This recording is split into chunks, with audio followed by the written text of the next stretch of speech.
कि 22 जून 2022 के बाद से अगर कोई व्यक्ति कितना भी जोर लगा ले, कितना भी जुगाड़ लगा ले, कितना भी सोच सिफारिश लगवा ले, पावर लगवा ले, किस तरह से प्रयास कर ले, लेकिन अब ये कदापि संभव नहीं है, नामुमकिन, असंभव कि आप फाउंडर मेंबर बन सकते हैं। इसके बावजूद भी वह व्यक्ति नहीं माने और बार बार अपने जीत पर अड़ा रहे और हाथ जोड़कर कहे भगवान के लिए सिर्फ एक आईडी मुझे दे दो, एक फाउंडर पोजीशन मुझे दिलवा दो।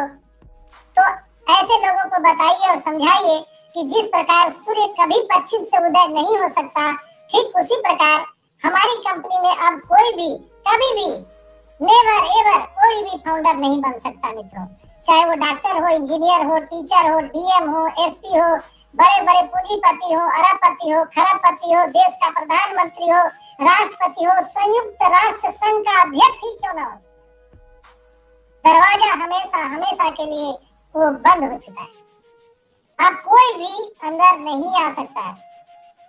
दरवाजा खुला हुआ है सिर्फ और सिर्फ कस्टमर एंड रीसेलर के लिए। और यहाँ पर इस स्थिति में आकर के कई लोग जो हमारे फाउंडर भाई बहन हैं, वो इरिटेट होकर के और बोलते हैं कि नहीं, हम आईडी को हम बेच देना चाहते हैं, नहीं रखना चाहते हैं। तो ऐसे लोगों के लिए मैंने ये शब्द यहाँ पर रखा कि आपका भगवान ही मालिक है, आपको सोचना चाहिए। दोस्तों, यहाँ पर आपको अपनी आंख और कान खुले रखना है, तभी आप चीजों को यहाँ पर समझ सकते हैं। नहीं तो आपको कुछ भी चीजें नहीं समझ में आएगी, ये ऊपर ऊपर आपका निकल जाएगा, आप परेशान हो जाएंगे। इसलिए हमेशा हमेशा जो है अपना निगाह जो है वो ये इस पर आपको टिकाए रखना है। दोस्तों, एक दिन में इतिहास नहीं रची जाती है, लेकिन एक दिन ऐसा वो आता है जो वो प्रूफ हो जाता है, जो इतिहास में लिखा जाता है। और उसके लिए मैं आपको उदाहरण देना चाहूंगा। दो फाउंडर थे, फाउंडर की बात मैं कर रहा हूं कि दो फाउंडर थे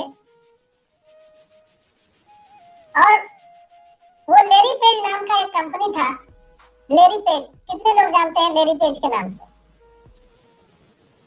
तो कोई अगर यहाँ मेरी बात सुन रहे हैं तो आपको पता होगा कि व्हाट इज लेरी पेज, किस कंपनी का नाम लेरी पेज था। तो लेरी पेज के दो फाउंडर थे,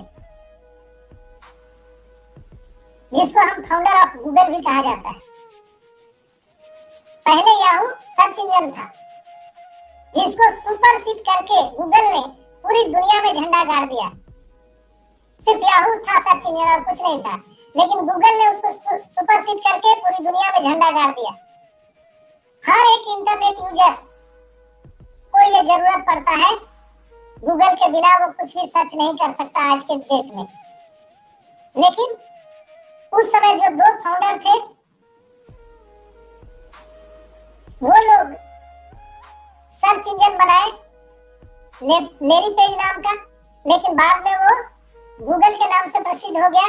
और आप सब जानते हैं कि वह yahoo.com को सुपरसीड करके आज पूरी दुनिया में झंडा गाड़ दिया।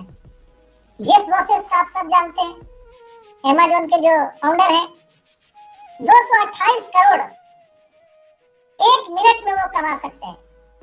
ये उनकी कैपेबिलिटी है, जिसका कोई प्रोडक्ट नहीं है, जिसका कोई फैक्ट्री नहीं है, उसका कोई अपना कोई मैन्युफैक्चरिंग नहीं है अमेज़न का, लेकिन फिर भी वो 228 करोड़ रुपया एक मिनट में कमाता है। क्यों? उनके पास डेटा सेंटर है, उनके पास में सर्वर है, उनके पास इनोवेटिव लैब है, जिससे वो इतनी कमाई कर रहे हैं। जॉन मेकर थे फादर ऑफ एआई,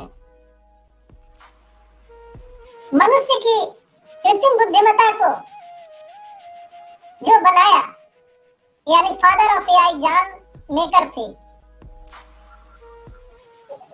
उन्होंने कृत्रिम बुद्धिमत्ता नैरो एआई से यहाँ तक का सफर तय किया है। और आप सभी जानते हैं कि आज पूरी दुनिया में एआई का धूम है। आपको पता है कि जब जॉन मैकर्थी ने इस चीज को बनाया था 18 और 19 के दशक में, उस समय लोग उनको पागल कहते थे, ये हो ही नहीं सकता, ऐसा कैसे हो जाए। बिल गेट्स जो माइक्रोसॉफ्ट के फाउंडर हैं, जिन्होंने विंडो बनाया जिस पर हम और आप, चाहे वो मोबाइल का हो या लैपटॉप का हो, ये सारी चीजें इसके बिना बेकार है, विंडो के बिना बेकार है, जिसको बिल गेट्स ने बनाया। और उनको बोला गया था उस समय जब बिल गेट्स ने माइक्रोसॉफ्ट का निर्माण किया, तो उनको बोला गया था कि ये कोई काम का नहीं है, बेकार है, फालतू का, ये नहीं चलेगा, ये मूर्खता वाली बात है। लेकिन आज आप सब जान रहे हैं कि माइक्रोसॉफ्ट का जलवा क्या है।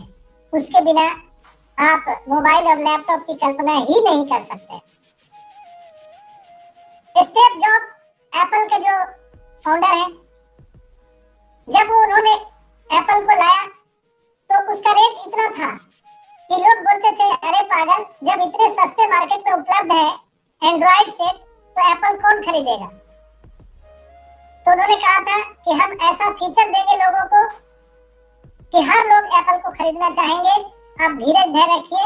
और एप्पल ने अपने काम जारी रखे, वो लोगों के बात में नहीं गया। इसलिए कहा जाता है, कल मैंने कहा था, सबसे बड़ा रोग क्या कहेंगे लोग, सबसे बड़ा रोग क्या कहेंगे लोग। तो अगर लोगों की बातों को सुनना अगर आपने शुरू कर दिया तो आपका पतन निश्चित है।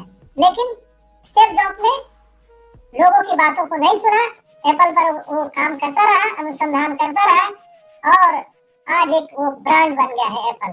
हर कोई चाहता है, इंसान आज के धरती पर, कि उसके हाथ में एप्पल का सेट हो, एप्पल का ब्रांड हो, एप्पल का मोबाइल हो। और हर एक इंसान को के दिल को छू गया दोस्तों। ऐश मुफारा आते हैं हम लोग, इसमें बहुत सारी बातें करने के लिए। अमेज़न के बाद फ्लिपकार्ट आता है, ट्विटर आता है, बहुत सारी चीजें हैं। लेकिन मैंने एग्जांपल के लिए 2-3 चीज बताई। और अब हम आते हैं ऐश मुफारा 2018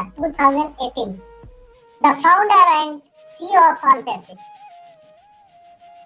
नासा के साथ ये इन्होंने काम किया है, हमारे ऐश मुफारा ने नासा के साथ काम किया है। इतनी बड़ा अनुभव इनके पास में है। और करप्शन को करेक्शन करने के लिए वो आए हैं, और उन्होंने देखा इंटरनेट पर इतना करप्शन भरा हुआ है, और उसको जड़ से उखाड़ने के लिए, मानवता को अपलिफ्टिंग करने के लिए उन्होंने एक मिशन और एक विजन के साथ ऑनपेसिव को जन्म दिया 2018 में।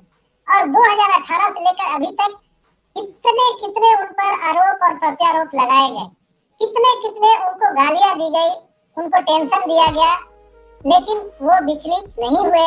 और 2018 से चल करके आज हम 2024 में खड़े हैं मित्रों। आज सोच सकते हैं कि ऑनपेसिव का जो वैल्यू है वो कितना आगे चला गया है। आज ऑनपेसिव नाम की मोहताज नहीं है, ऑनपेसिव एक ब्रांड बन चुका है, कहने से नहीं, ऑलरेडी हम लोग यूनिकॉर्न हो चुके हैं, बॉर्न बिफोर यूनिकॉर्न, हम लोग यूनिकॉर्न हो चुके हैं। तो इसीलिए हमको और आपको बताने की जरूरत नहीं कि ऑनपेसिव कितना बड़ा है, हमको समझाने की भी जरूरत नहीं है। कई लोग बोलते हैं कि सर ऑनपेसिव के बारे में लोग बोलते हैं अभी ये कुछ तो आया नहीं है, फालतू का ये कुछ नहीं है। तो दोस्तों कहने से नहीं होता। जेफ बेजोस के बारे में, बिल गेट्स के बारे में, जॉन मैककार्थी के बारे में, स्टीव जॉब के बारे में हमें और आपको बताने की जरूरत नहीं है। अनिल अंबानी, मुकेश अंबानी, गौतम अडानी को हमारे और आपके कहने से सर्टिफिकेट, हम लोग कौन होते सर्टिफिकेट देने वाले? हम लोग उनको सर्टिफिकेट का अच्छा बुरा नहीं दे सकते। दैट्स व्हाई यहाँ भी ऐश मुफारा को या ऑनपेसिव कंपनी को आप और हम सर्टिफिकेट नहीं देते। ये अच्छा है कि खराब है, ये मूर्ख बना रहा है, उल्लू बना रहा है, लोगों को लूट रहा है, ये हमारे और आपके कहने से सर्टिफिकेट नहीं मिलता। ये जो पूरा एआई जो कम्युनिटी है, जो आर्टिफिशियल इंटेलिजेंस की और आईटी सेक्टर की जो कम्युनिटी है, उन्होंने इनको ये सर्टिफिकेशन दिया है। उन्होंने उनको आने से पहले ही यूनिकॉर्न का दर्जा दिया है। हम और आप नहीं है। हम और आप कौन होते हैं इसको कहने वाले? आखिर मैं ये बातें आपको क्यों आज समझा रहा हूँ, और प्रतिदिन मैं समझाता हूँ कि हे बजरंगबली, अपने ताकत को पहचानिए, अपने वैल्यू को पहचानिए, ताकि आपको ऑनपेसिव क्या है समझ में आए, और अपने आप में आपको गर्वान्वित होने का मौका मिले और आपको लगे कि यस, अच्छी जगह पर है यार, चलो देर हो रहा है कोई बात नहीं है, लेकिन अच्छी जगह में तो है, कोई बात नहीं है। लोग सर्टिफिकेट देने के लिए जरूरत नहीं है इसको। लोग बोलते हैं सर आपको मालूम नहीं है, मेरे घर के लोग ना ऐसा बोलते हैं, आज आजू बाजू के लोग, अड़ोस पड़ोस के लोग ऐसा बोलते हैं। तो दोस्तों, अड़ोस पड़ोस आजू बाजू के बोलने से बिल गेट को सर्टिफिकेट नहीं मिलता, जॉन मैकेंथी को नहीं मिलता, जेफ बेजोस को नहीं मिलता। तो क्या ऐश मुबारक को आप और हम सर्टिफिकेट दे सकते हैं? आप अच्छा हो खराब हो, उसको देने